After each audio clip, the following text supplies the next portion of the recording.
Hi friends, हम शुरू करते हैं आज एक्सरसाइज 1.2 टेंथ का मैथमेटिक्स का एक्सरसाइज 1.2 का कॉन्सेप्ट सिलेबस की बात करते हैं हम लोग। तो हमारा 1.2 में पढ़ना है हम लोगों को अभाज्य गुणनखंड। तो फ्रेंड्स, अभाज्य गुणनखंड पढ़ने से पहले हम लोग जान लेते हैं कि अभाज्य संख्या और भाज्य संख्या क्या है। तो अभाज्य संख्या फ्रेंड्स वह है जिसका गुणनखंड,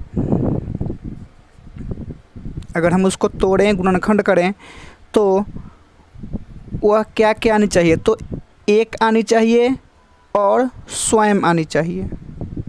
स्वयं मतलब अपने आप। एग्जाम्पल के तौर पर समझते हैं हम लोग। 2, इसको अगर तोड़ते हैं तो 1 गुना 2, एक है और एक स्वयं है। 3, तो इसमें हो जाएगा 3 गुना 1 या 1 गुना 3। अगर हम तोड़ते हैं 5 को, तो 1 गुना 5 या 5 गुना 1। तो फ्रेंड्स, इसमें देख सकते हैं कि सिर्फ एक है और अपने आप है, एक है और अपने आप। देख सकते हैं इसमें हम 17। तो इसमें भी आप लोग देख सकते हैं कि इसमें एक और सिर्फ 17 का ही गुणनखंड होता है।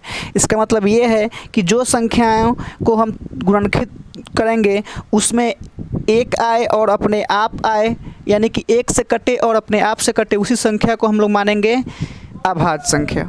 ठीक है। तो फ्रेंड्स, ध्यान रखिएगा कि 1 से 100 तक में मात्र 25 अभाज्य संख्याएं होती है, उसको हम लिख रहे हैं। तो फ्रेंड्स, हम देखते हैं कि 1 से 100 के बीच में कौन कौन सी जो संख्याएं होती है वो अभाज्य होती है। तो फ्रेंड्स, 2, 3, 5, 7, 11, 13, 17, 19, 23, 29, 31, 37, 41, 43, 47, 53, 59, 61, 67, 71, 73, 79, 83, 89, 97, ये मात्र 25 संख्याएं होती है। और ये 25 संख्याओं को अगर हम तोड़ते हैं, गुणनखंडित करते हैं, तो उसमें सिर्फ उसके गुणनखंड में कॉमन एक होगा और वह अपने आप से कटेगा। ठीक है। तो अब हम इसके बाद पढ़ते हैं भाज्य संख्या। तो फ्रेंड्स, भाज्य संख्या क्या होता है। तो भाज्य संख्या जो होता है आपका, भाज्य संख्या, इसका डेफिनेशन होता है जो एक से कटे, एक से अपने आप से और कम से कम एक और अन्य से, एक और अन्य संख्या से कटे, अन्य संख्या से विभाजित हो।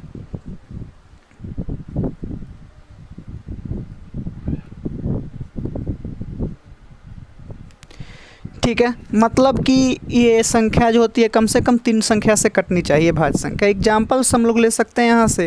एग्जाम्पल्स देखने के बाद कंफर्म हो जाएगा।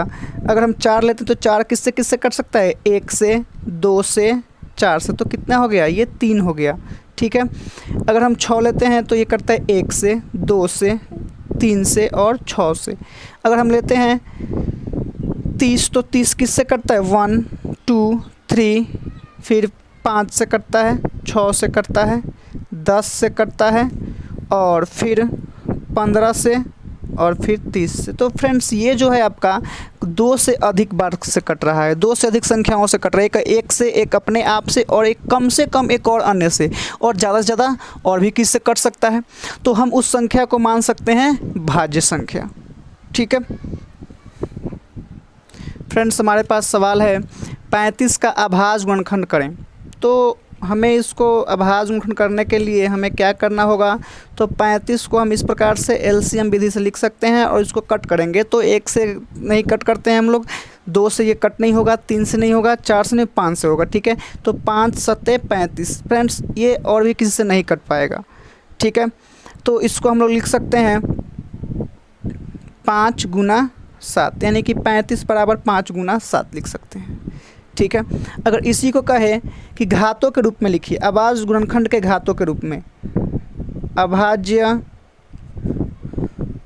गुणनखंड के घातों के रूप में व्यक्त करें। तो घातों के रूप में व्यक्त करने को आपसे बोला जाएगा, तो हम इसको लिख सकते हैं 35 बराबर 5 कितना बढ़ाया है, एक बार, तो 5 के पावर 1 और 7 एक बढ़ाया है तो 7 के पावर 1, ऐसे हम लोग लिख सकते हैं। ठीक है फ्रेंड्स, हम एक बात बोलना भूल चुके हैं कि एक जो है ये ना तो भाज्य है और ना ही अभाज्य है। एक जो है भाज्य भी नहीं है और अभाज्य भी नहीं है, और ये अभाज्य भी नहीं है, क्योंकि ध्यान दोगे एक जो है सिर्फ एक से ही कटता है, जबकि भाज्य कहता है कम से कम 3 संख्याओं से कटे, अभाज्य कहता है कम से कम 2 से, एक और अपने आप से, और एक जो है सिर्फ एक से ही करता है, मतलब एक संख्या से करता है, जो कि भाज्य और अभाज्य के नियम का पालन नहीं करता है। तो फ्रेंड्स हम फिर इसके आगे बढ़ते हैं और भी हम कुछ एग्जाम्पल्स को डील करते हैं। तो हम एग्जाम्पल्स लेते हैं 140 का अभाज्य गुणनखंड।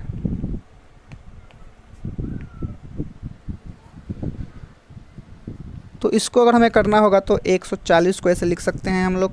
पहले यहाँ सबसे पहले हम लोग हल लिखेंगे और उसको ये 2 से कटेगा, 2 से काट दो, 70 दूनी 40, फिर 2 से कटेगा 35 दूनी 70, फिर ये 5 से कटेगा, 5 सत्ते 35। तो फ्रेंड्स हम इसको जो है लिख सकते हैं 140 बराबर 2 गुना 5 गुना 7। अगर यही कहेगा घातों के रूप में लिखिए, घातों के रूप में, तो अगर घातों के रूप में बोल देगा तो हम इसी को लिख देंगे 2 कितना बार है, 2 बार है तो 2 के पावर 2 गुना 5 एक बार है तो 5 के पावर 1 और गुना 7 एक बार है तो 7 के पावर 1 उत्तर। ठीक है, तो फ्रेंड्स हम एक और एग्जांपल्स लेते हैं जो कि एनसीईआरटी का एग्जांपल्स है। फ्रेंड्स हमारे पास अगला एग्जांपल्स है 1440 में 2 का अधिकतम घात ज्ञात करिए। तो फ्रेंड्स अगर ये 2 मार्क्स में क्वेश्चन आएगा तो आप लोग इसको क्या करोगे, तो सॉल्यूशन इसका हम करेंगे फुल अच्छे तरह से। ठीक है, 1440, ठीक है, इस प्रकार से।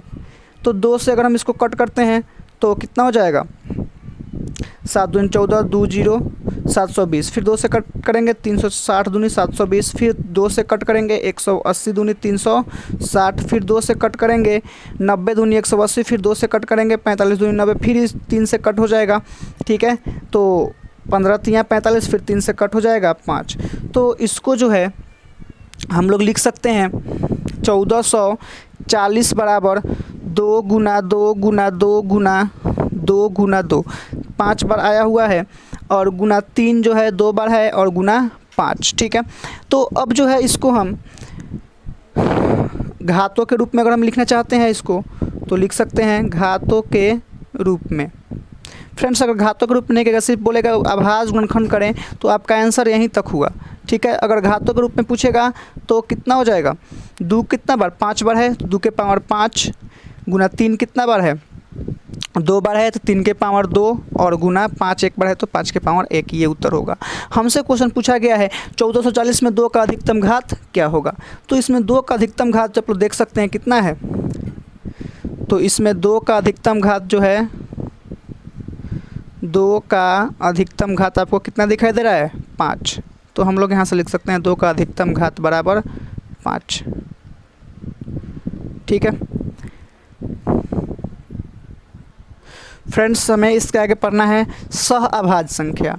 तो सह अभाज्य संख्या क्या है, तो ध्यान रखिएगा फ्रेंड्स, जिन 2 धनात्मक संख्याओं का 2 पॉजिटिव यानी धनात्मक संख्याओं का मस 1 हो। ठीक है, जिन 2 धनात्मक संख्याओं का मासा 1 हो उन्हें हम लोग बोल सकते हैं कि वो सअभाज्य संख्या है, यानी कि सअभाज्य युग्म बोला जा सकता है। 2 संख्याओं को जोड़ा में युग्म बोला जा सकता है। ठीक है, तो एग्जाम्पल्स अगर हम लेंगे तो क्या क्या हो सकता है, तो हमारे पास 2 3 इन दोनों का मौसा कितना होगा, 1 होगा। HCF जो होगा आपका 1 होगा, इसलिए ये क्या है, सअभाज्य है। अगर हम लेते हैं 8 और 19 ले लो, तो इनका भी आप लोग जब मौसा निकालोगे तो आप पाओगे कि इसका मौसा कितना आ रहा है, 1 आ रहा है। आप लोग निकाल के देखिएगा। ठीक है, हम निकाले हुए हैं। फिर अगर इसलिए ये क्या है, सअभाज्य युग्म है। अगर हमसे पूछेगा कि 30 और 37 का बताइए क्या होगा, ये अभाज्य युग्म है कि नहीं है, तो ये भी क्या है, सअभाज्य युग्म है, क्योंकि इसका भी HCF आप लोग निकालोगे तो 1 आएगा। हमसे क्वेश्चन पूछेगा इस प्रकार से कि निम्न में कौन सहअभाज्य युग्म है, निम्न में कौन सहअभाज्य युग्म है, सहअभाज्य युग्म है। ठीक है, आपको ऑप्शन दिए होंगे, मान लीजिए कि ए नंबर ऑप्शन होगा आपका 4, 8, बी नंबर ऑप्शन मान लो 8, 13, सी नंबर ऑप्शन मान लिया जाए 18, 35, डी नंबर ऑप्शन मान लिया जाए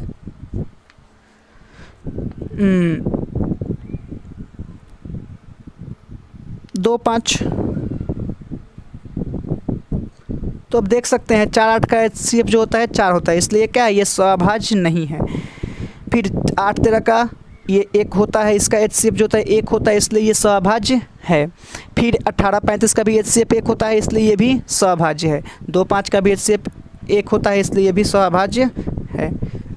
तो हम लोग सहअभाज्य तक पढ़ लिए। फ्रेंड्स, आपको अगर कहीं दिक्कत हो तो आप लोग हमें व्हाट्सएप पे लिखिएगा, भेजिएगा कि हमें यहाँ प्रॉब्लम है, फिर से समझाया जाए। ठीक है, या कोई क्वेश्चन में प्रॉब्लम हो तो आप लोग हमको भेजते रहिएगा। चलो, हमें इसके आगे पढ़ना है गुणनखंड वृक्ष। ठीक है, तो फ्रेंड्स हमें आगे पढ़ने हैं गुणनखंड वृक्ष। ठीक है, तो हमसे अगर कोई कहता है कि आप 156 का गुणनखंड वृक्ष बनाएं, गुणनखंड वृक्ष बनाएं।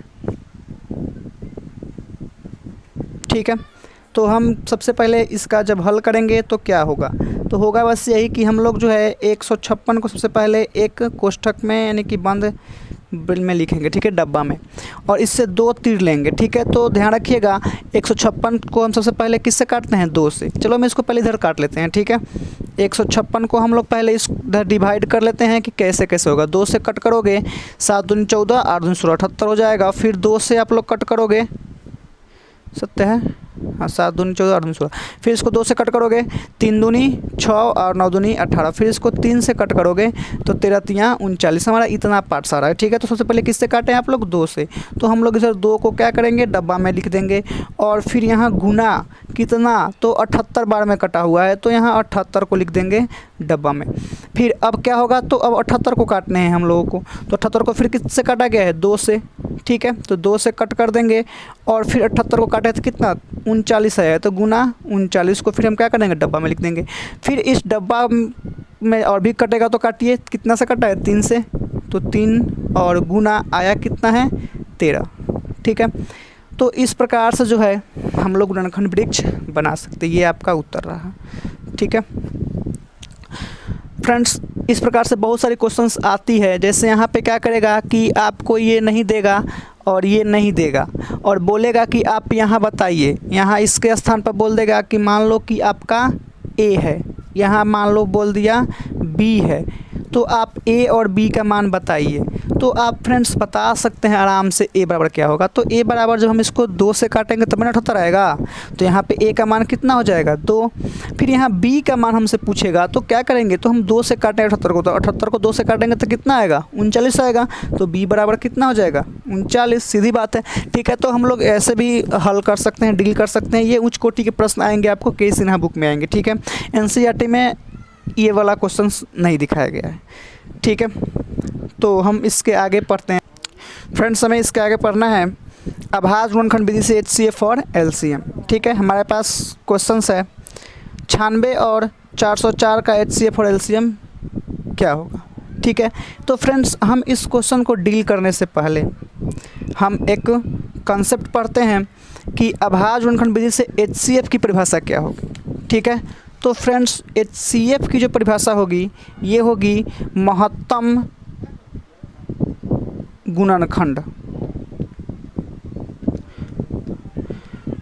ठीक है, मतलब अधिकतम कॉमन, दोनों में जो होगा, 2 या 2 से अधिक संख्याएं भी हो सकती है। ठीक है, ये नहीं है कि 2 ही संख्या, 2 से अधिक संख्या भी हो सकती है।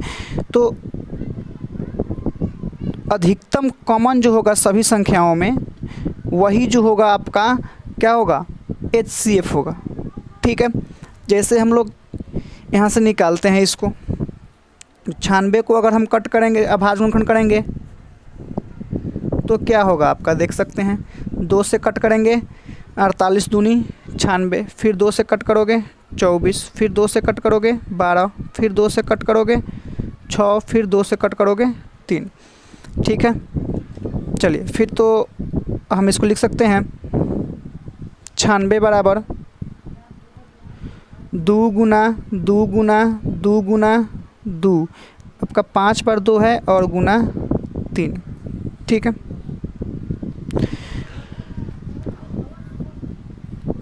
फिर इसके बाद जो है आपका 404 है, फिर 2 से काटना है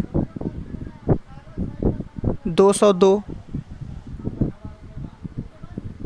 फिर 2 से 101,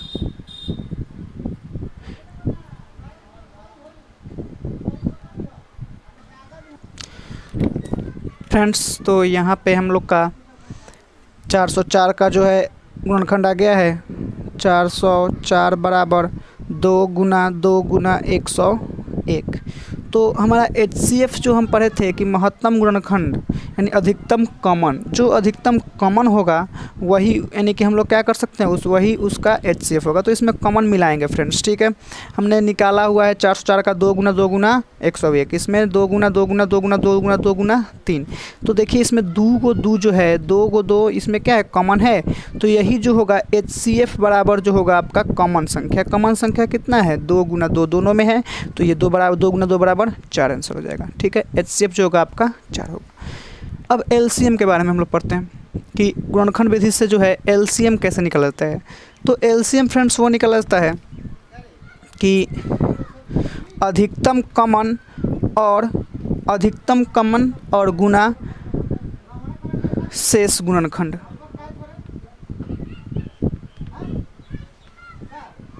अधिकतम कॉमन गुना शेष गुणनखंड। तो हमें यहाँ पे अगर LCM निकालना हो तो देख लोगे अधिकतम गुणनखंड कितना आ गया था 2 गुना 2। अब ध्यान दोगे यहाँ से फ्रेंड्स, इसमें बचा क्या है, तो इसमें जो बच गया उस सबको गुना कर दीजिए। ठीक है, वो जो होगा आपका LCM में लिखा जाएगा। तो अधिकतम कॉमन ये 2 गुना 2 हो चुका है, तो इनको छोड़कर दोनों जितना भी 2 हो चाहे 3 हो, जितना भी संख्या का LCM निकाल रहे हैं उस सभी संख्याओं में जितना बच गया, जैसे इसमें 404 वाला में अब कितना बच गया 101 बच गया। फिर इसमें कितना बच गया है, तो 2 गुना 2 गुना 2 गुना 3 बच गया है। ठीक है, तो आप लोग फ्रेंड्स इसको गुना करोगे तो आपका आ जाएगा 96। ठीक है, तो ध्यान रखिएगा कि गुणनखंड विधि से जो है HCF सबसे अधिकतम कॉमन, दोनों में मिलाएंगे कि अधिक से अधिक कॉमन क्या क्या मिल रहा है। सिर्फ 2 मिलेगा तो सिर्फ 2। एक और बात फ्रेंड्स, अगर कोई कॉमन ना मिले तो उसका आंसर 1 होगा HCF में। और LCM जो होगा LCM सबको गुना कर देंगे। ठीक है, तो LCM में उभयनिष्ठ गुणनखंड यानी कि कॉमन और कॉमन के बाद जो होगा जितना संख्या इसमें बच जाएंगे उस सभी संख्याओं को हम लोग गुना कर लेंगे। गुना करने के बाद जो भी हमारा मान आएगा वही क्या हो गुणनखंड विधि से LCM हमारा हो जाएगा। ठीक है फ्रेंड्स, हमें इसके आगे पढ़ना है, इसी में 1.2 में ही एक्सरसाइज 1.2 में ही पढ़ना है 2 संख्याओं का LCM और HCF। ठीक है, तो 2 संख्याओं का LCM और गुना HCF जो होता है उन दोनों संख्याओं का गुणनफल होता है। ठीक है, अगर मान लिया कि 2 संख्या A और B है, ठीक है, तो हम जो लिख सकते हैं A गुना B बराबर HCF ऑफ AB, यानी AB का HCF और गुना LCM ऑफ AB। ठीक है, ये सूत्र है। ठीक है, कि 2 संख्याओं का गुणनफल जो होता है उसके HCF और LCM के गुणनफल के बराबर होता है। 2 संख्याओं का गुणनफल A गुना B बराबर दोनों संख्याओं का HCF और LCM का गुणनफल HCF of AB Guna LCM of AB। इस पे हम लोग एग्जाम्पल्स लेते हैं। ठीक है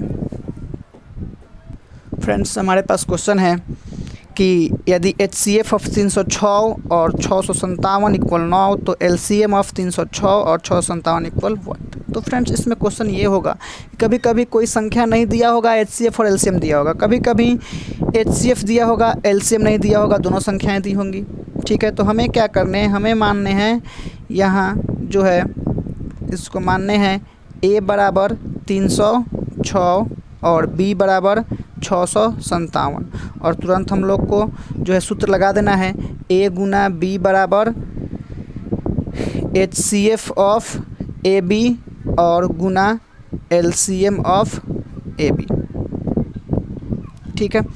तो इसमें जो है ए का मान है 306 गुना बी का मान है 657 बराबर HCF है इसका दिया गया है आपको 9 और गुना LCM ऑफ 306 और 657 क्या करना है, ज्ञात करना है। ठीक है, तो हम लोग क्या करेंगे, तो ये 9 गुना में रहेगा तो भाग में 306 गुना 657 बराबर LCM ऑफ 306 और 657। भाग गुना में था, इधर आया तो भाग में। अब इसको कट कर देंगे हम लोग, तो कट करेंगे तो 9 तिया 27, 3 पर 36, 9 चौका 36, 34 और में कटा। ठीक है, तो अब जो होगा LCM ऑफ 306 और 657 बराबर कितना हो जाएगा, तो हम लोग को क्या करना होगा, गुना कर देना होगा 657 और 34 में। तो जब हम गुना करेंगे तो यहाँ पे कितना होगा, अच्छा तो 7 चौका 28 के 8, 4 पचे 20 2 22 और 6 चौका 24 2 26, 3 सते 21 के 1, 3 पचे 15 2 17 और 3 छक 18 1 19। तो इसको जो है हम लोग जोड़ लेंगे 8 2 1 3 3 2 2, तो हमारा 22,338 हो जाएगा। ठीक है, 22,338 ये आपका उत्तर हो गया। ठीक है फ्रेंड्स, ऐसे ही क्वेश्चंस को हम लोग डील कर सकते हैं। ठीक है, कभी कभी आप लोग का यहाँ ए का मान नहीं दिया होगा, बाकी सब कुछ दिया होगा, तो हम लोग सेम स्थान पे वो हम मान रख के, कोई एक मान नहीं दिया होगा तो इधर उधर करके हम लोग मान निकाल सकते हैं। तो फ्रेंड्स, अगर आपको कोई दिक्कत हुआ होगा तो आप हमसे पूछ सकते हैं। ठीक है, अगर यह वीडियो समझ में ना आए, कोई कॉन्सेप्ट समझ में ना आए, तो सबसे पहले आप लोग क्या कीजिएगा कि इस वीडियो को बार बार देखिएगा, फिर से देखिएगा।